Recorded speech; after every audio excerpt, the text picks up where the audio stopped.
Hi everyone, welcome back to another video from Tech Basics. In this episode, we will be learning how to download and install MetaTrader 4 application on your Android phone. To download and install the MetaTrader 4 app on Android is super easy. Launch open your Google Play Store and also make sure that your device is connected to a stable internet.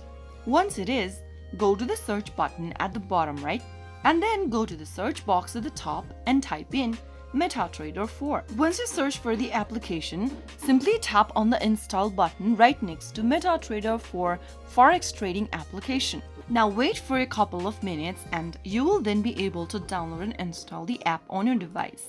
MetaTrader 4 is a widely used electronic trading platform primarily designed for forex trading but also used for trading other financial instruments like commodities, indices, and cryptocurrencies developed by MetaCodes software. Once the application is installed, you can launch it open, and that's how you easily download and install MetaTrader 4 on your Android. I hope the tutorial to be helpful. If you did, make sure to give us a thumbs up. Don't forget to subscribe to Tech Basics for more tutorials like this. I will be back again in the next episode. Thank you for watching.